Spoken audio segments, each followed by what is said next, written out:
Assalamualaikum warahmatullahi wabarakatuh. Jumpa lagi dengan Bu Nur Alifah. Kali ini kita akan membahas tentang pengetahuan dasar pemetaan yang merupakan materi KD 3.2.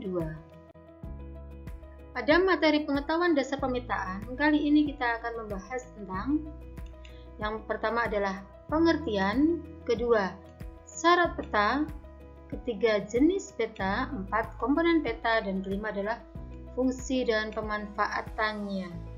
Oke, mari kita bahas satu persatu. Yang pertama adalah pengertian peta. Peta adalah gambaran sebagian atau keseluruhan permukaan bumi pada bidang datar yang diperkecil dengan menggunakan skala tertentu. Itulah pengertian peta. Kemudian ilmu yang mempelajarinya disebut dengan kartografi. Kemudian pada dekade awal abad kedua, ada seorang tokoh namanya Claudius Ptolemaeus mengungkapkan mengenai pentingnya peta. Kemudian dari peta-peta perjalanan beliau dikumpulkan jadi satu. Jadilah sebuah buku yang disebut dengan Atlas Ptolemaeus.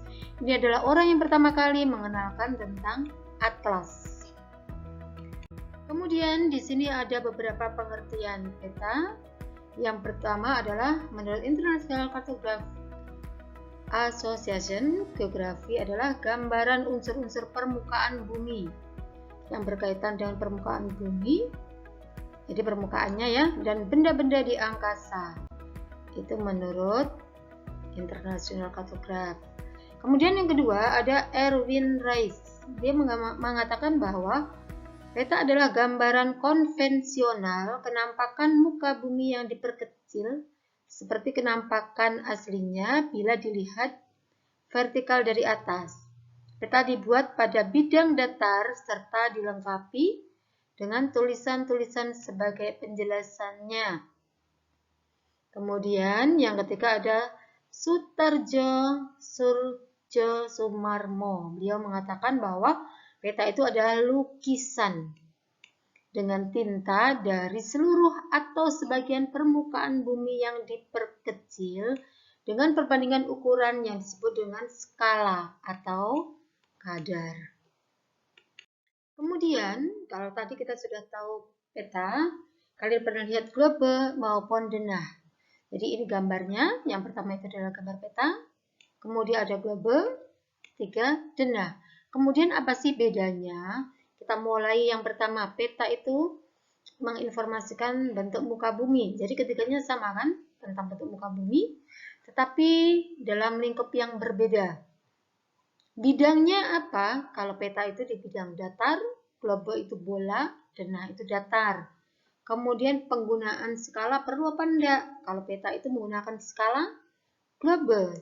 Juga ada skalanya, kalau denah itu tidak. Dan denah biasanya kita jumpai pada undangan untuk menunjukkan suatu lokasi itu ada denah. Jadi ini perbedaannya. Ada juga atlas. Apa sih bedanya atlas dengan peta? Kalau peta itu tadi kan berupa lembaran. Kalau atlas merupakan kumpulan dari peta, jadi peta-peta yang dibukukan. Itulah yang disebut dengan atlas. Oke, dari sini sudah paham ya? Kita lanjut. Sebuah peta dikatakan baik jika memenuhi beberapa syarat. Yang pertama, peta harus sama bentuknya. Bentuknya di peta dengan yang ada di permukaan bumi itu sama, walaupun peta itu bentuknya diperkecil atau disebut dengan konform.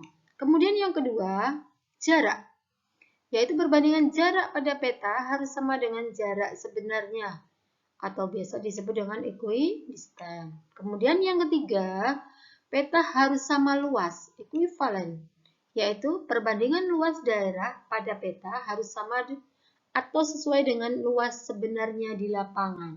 Jadi kalau skalanya itu nanti dikalikan, kan ketemu luasnya sama.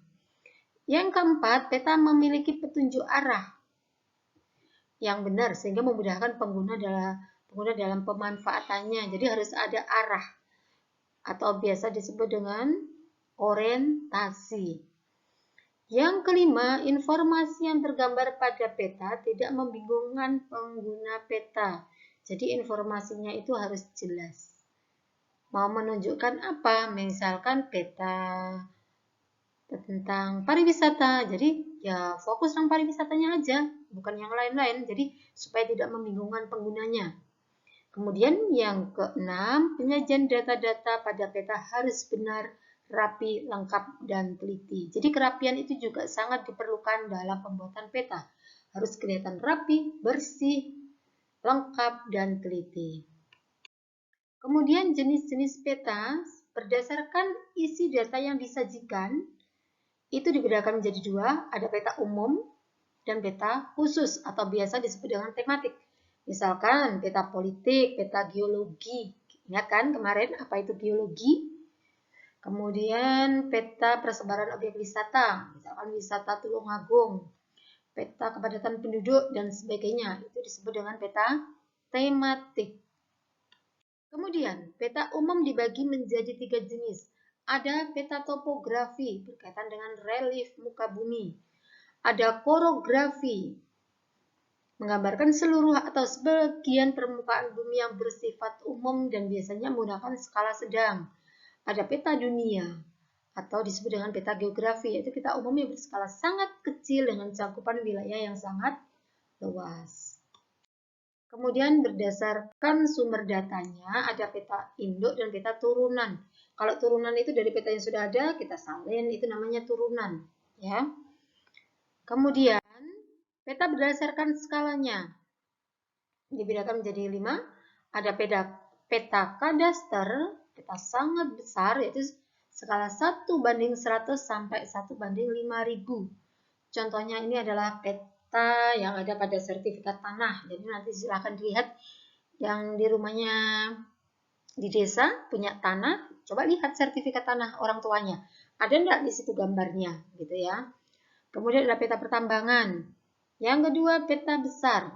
Skala besar ya ini 1:5000 sampai 1:2500. Contohnya peta desa, peta kecamatan atau kabupaten. Ini contohnya.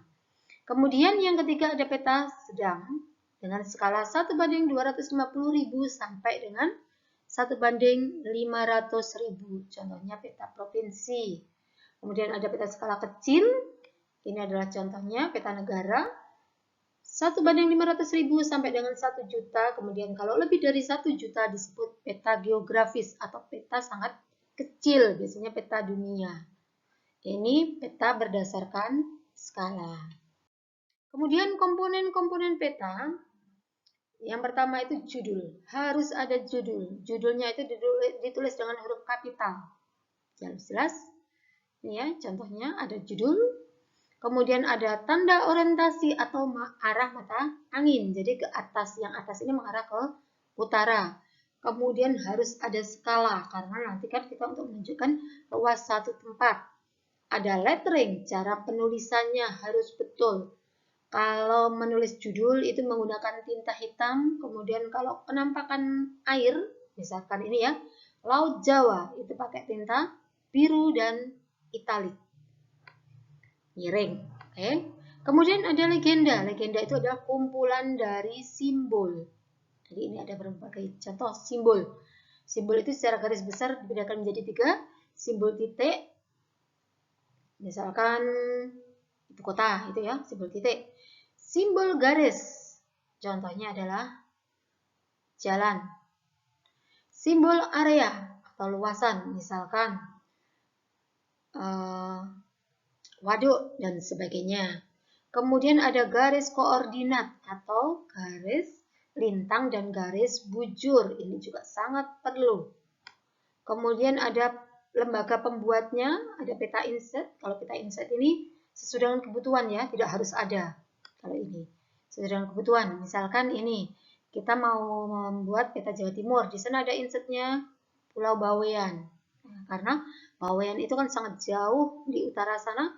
Kalau nanti semua wilayah Jawa Timur masuk, Bawean masuk, maka akan berpengaruh kepada yang lainnya, kelihatan nampak kecil. Oleh karena itu dibuatlah insert. Kemudian ada sumber peta, ambilnya dari mana? Kusur Tunnel atau dari mana? Kemudian untuk memperindahnya perlu ada garis tepi, gitu ya. Oke, ini tentang komponen peta. Nanti bisa kalian buat atau kalian lihat ya. Jadi peta yang betul itu harus ini, ada garis tepi, ada judul, skala, orientasi, koordinat, dan sebagainya. Jadi ini komponen yang penting harus ada dalam sebuah peta. Kemudian fungsi peta itu untuk apa? Menunjukkan suatu posisi atau lokasi dan titik suatu tempat di permukaan bumi. Kemudian memperlihatkan ukuran baik luas ataupun jarak. Kemudian menggambarkan bentuk-bentuk di permukaan bumi. Contohnya ada benua, gunung, dan sebagainya. Membantu peneliti sebelum melakukan survei. Jadi untuk tahu di mana sih lokasinya. Kemudian menyajikan data tentang potensi suatu wilayah. Misalkan kita membahas tentang kesuburan tanah. Nah itu juga fungsi dari sebuah peta. Atau juga sebagai alat analisis untuk mendapatkan suatu kesimpulan. Kita nanti misalkan ada peta kesuburan tanah, kemudian peta curah hujan, dijadikan satu di overlay, nanti kita buat analisis, contohnya itu. Kemudian ada alat untuk menjelaskan rencana yang diajukan, misalkan berkaitan dengan rencana pembangunan, gitu ya. Jadi bisa kita lihat dari peta mana yang cocok untuk daerah pembangunan, untuk kawasan industri, dan sebagainya. Kemudian yang berikutnya sebagai alat untuk mempelajari hubungan timbal balik antara fenomena geografi di permukaan bumi. Oke. Kemudian tujuan pembuatan peta adalah membantu suatu pekerjaan. Misalkan konstruksi jalan, navigasi atau perencanaan, analisis data spasial atau keuangan, menyimpan informasi, membantu dalam membuat suatu desain komunikasi informasi, dan sebagainya. Kemudian, untuk lebih jelasnya, untuk yang pertemuan yang akan datang, kita akan membahas tentang skala, biar jelas ya. Cara memperbesar, memperkecil, mencari skala, kemudian peta kontur, dan sebagainya. Oke, terima kasih. Wassalamualaikum warahmatullahi wabarakatuh.